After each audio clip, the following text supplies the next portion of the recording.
It's time now for the political analysis of Fromm and Fuller. Al Fromm, former political advisor to President Bill Clinton, and Craig Fuller, former political advisor to both President Ronald Reagan and George H.W. Bush. Good morning, all. Hey, Al, I'd like to start with you this week. And, as we go into the midterm elections and see the possible loss of a Democrat-controlled House, quite a few people believe that Kevin McCarthy will be the likely Speaker of the House if that happens. Minority Leader McCarthy seems to be having a tough time lately controlling members of his caucus, and including some members of that have been personally attacking Democratic colleagues with what many consider to be racial slurs. He's also under criticism as being simply a bagman for former President Donald Trump. So in your opinion, does he have control of his party? And can they successfully win the House under these conditions? Well, first of all, just let me make this very clear. I can't think of anything worse than the Republicans taking over the House and somebody like Kevin McCarthy being Speaker. Now, actually, I can. That's the Republicans taking over the House and Donald Trump becoming Speaker. I just don't think McCarthy has shown any of the qualities that you'd like to see in a Speaker of the House, who, after all, is, after the Vice President, first in line to be president. But then you got to admit that the bar is very low for the speakers. Think about these last 7 speakers. 2, Jim Wright and Newt Gingrich, have resigned in scandal. 1, John Boehner, has resigned in frustration. 1, Dennis Hastert, got through 8 years as Speaker, but then was convicted of paying hush money to cover up a history of child molestation. 1, Tom Foley, lost his reelection for the House. 1, Paul Ryan, announced that he was going to resign from the Congress during his last term as Speaker, so he didn't even seek reelection to the House. And that doesn't even include 1, Bob Livingston, who was chosen by his caucus to replace Newt Gingrich, but didn't make it to the election, which was about 5 days later because news of an affair broke out. So Nancy, I guess, Pelosi is the only one who's still alive and well. But I think McCarthy's acting the way he is. And Craig may know more about this because he's an insider in their party. But I suspect he's acting the way he is because he's unsure he has the votes in his caucus with all the crazies to be elected Speaker, particularly if the crazies decide they don't want him. Just so our viewers have a sense of how this works, I was a staff director of the House Democratic Caucus, so I've run speakership elections before. The caucuses, Republican Democratic caucuses, meet in December after the election, even before the new Congresses are sworn in, or new Congress is sworn in, to pick their candidate for Speaker. It's sort of like a nominating convention. The incoming members vote for the person they want to put on the ballot before the House to be Speaker. And that's the only real party line vote that members need to cast. Because if they don't, they're going to help elect the candidate of the other party Speaker. And I don't really think that even the crazies in the Republican Party want to elect Nancy Pelosi Speaker if the Republicans have a majority. Now, Craig probably knows more about this than I do because in his great state of California, there was an example where the Democrats, I believe, in the legislature nominated former Congressman Howard Berman to be Speaker, and Willie Brown, who became the famous Speaker, made a deal with Republicans, and with both Republican and Democratic votes got elected to the speakership. But I can't imagine the Republicans would want that kind of a deal. So my guess, again, is that McCarthy just is worried that if he, comes down hard on the nutcases, that he may lose some critical support that he needs to hold his caucus. I mean, you got to remember, he's never been very strong. In 2015, when John Boehner resigned, he basically said McCarthy, who was his majority leader, was going to be the next speaker. And then McCarthy, in a fit of wisdom, went on Hannity and said that when Hannity asked him what he's accomplished, he said, well, I set up the Benghazi committee, and that for the purpose of destroying Hillary Clinton, and it worked. He pulled himself out of that race about 3 or 4 days later because he had lost the support he needed in his own caucus. Even this time when he was elected majority leader, I believe he ran against Jim Jordan, one of the Freedom Democrat or Freedom Republicans or whatever it is, Freedom Caucus, and he only beat him. He beat him badly, 159 to 43, but 43 votes that you don't get on the House floor could jeopardize his ability to be speaker. I don't think if there are 43 votes against a candidate, they're likely to, in the end, put him up.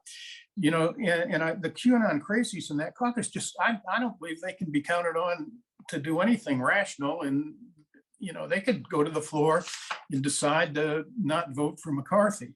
So that might lead the caucus to look for another acceptable candidate who could garner all of their support. And who knows, it may be Donald Trump, because you don't need to be a member of the House to be speaker under the Constitution, which probably explains why McCarthy is serving as Trump's handmaiden as well. But, I'd be interested in what Craig says, but it just looks to me like McCarthy is very nervous about having the support he needs to ultimately get elected speaker. I'm not sure anybody today has control over the Republican Party, and that makes it a challenge. Let me back up a little bit. And I thought Al did a very good service for us in kind of recounting some of the history of the speakership. And listeners, viewers might ask, does this even matter? I think Al and I agree it does matter. This person who holds the speakership in the House is third in succession to the presidency, after all. Nancy Pelosi has taught us that you can wield that gavel with a fairly heavy hand and control when things come to a vote, if things come to a vote. Has a lot to do with who's on the committees, and is quite formidable as speaker. And in our past, although the recitation of the history of some of these speakers was absolutely correct, in our past we've had some phenomenal individuals who have worked with presidents and worked against presidents on major policy objectives. So I do think, number one, I think it matters. Number two, if it matters, it would really be wonderful to get somebody with a more worldly view and a broader range of views than perhaps Kevin McCarthy offers. In my opinion, I don't know him. He comes from Bakersfield, California. I went to school there. He went to college there. He served in an assembly seat in the California Assembly for, I think, 4 years there. He became actually a congressional staffer to a very powerful Ways and Means chairman, Republican. And when that member retired, he took over the seat.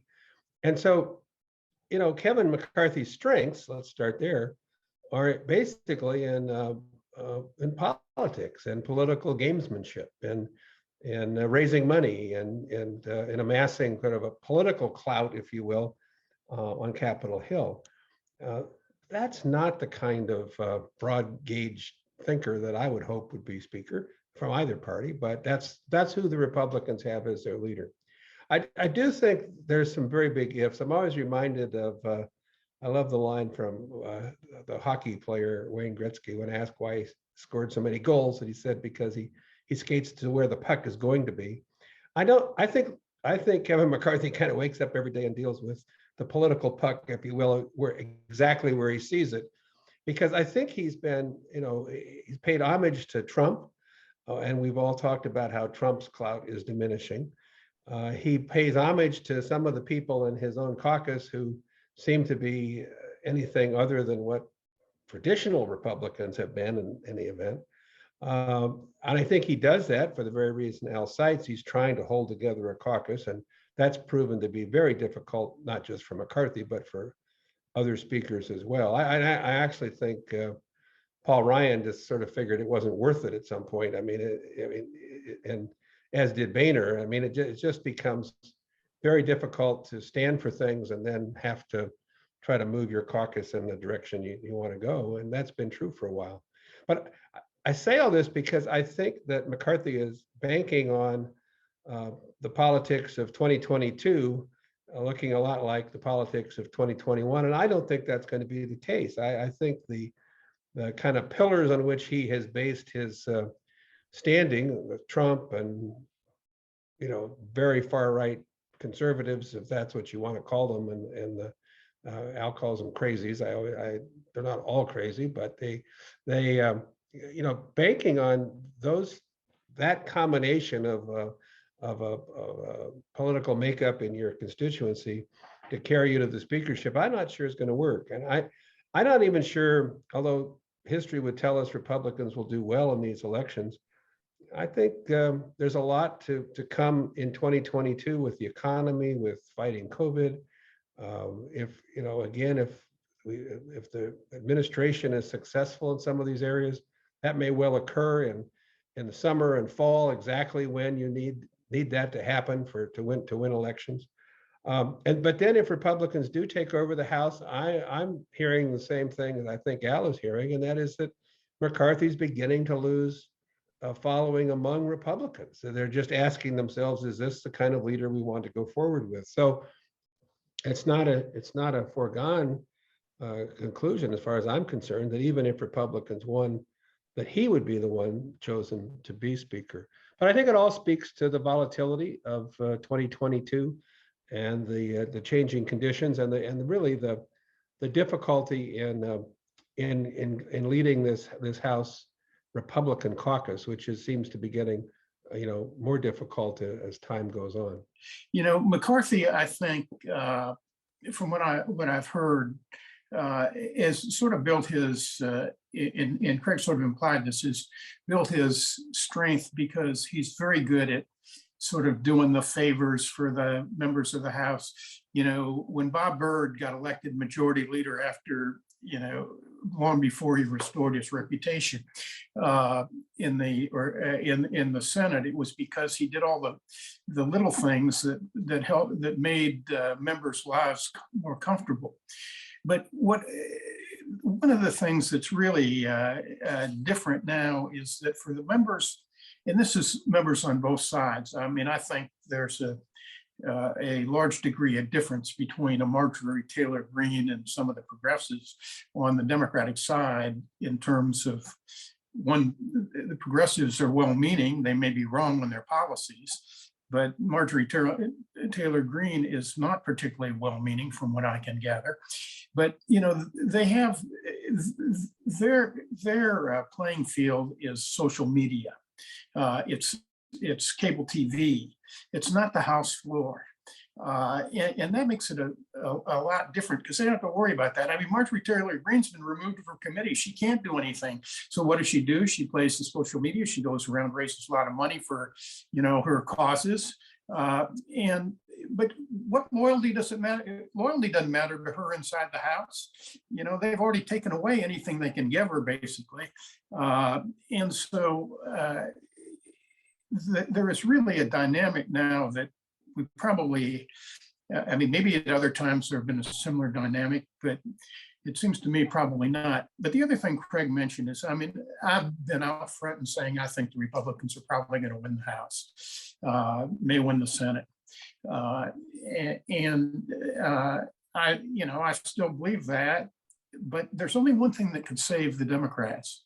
There were two. One is COVID getting over and things getting back to normal, but the second, which will either happen or won't. But the second is they need a perfect storm that the Republicans can produce. And that perfect storm would be, the crazies, running wild in the House, Donald Trump getting involved in primaries and getting his candidates to win Senate primaries in swing states. that perfect storm could make this election, which should be a Republican walk, a lot closer. Craig, you have the last word this time. I think the one thing I would add is that a concern that while the individuals who have been speaker and or minority leader in McCarthy's case, while they're different people, most of them, Republicans and Democrats, and I'm thinking particularly of some of the past Republicans, have reached out to many different interest groups. Whether you agree or disagree with them, they had ties to, centers of power around Washington, D.C., to industry, to technology, the Democrats to labor unions and to investment capital people and that sort of thing. There was a lot less insulation than there seems to be today. Al is quite right. It's not just the crazies that live on social media. They all live on social media, and they look for what they can post day in and day out. And my sense, and I've not walked the halls of Congress, for quite a while, but my sense is that they're much more insulated.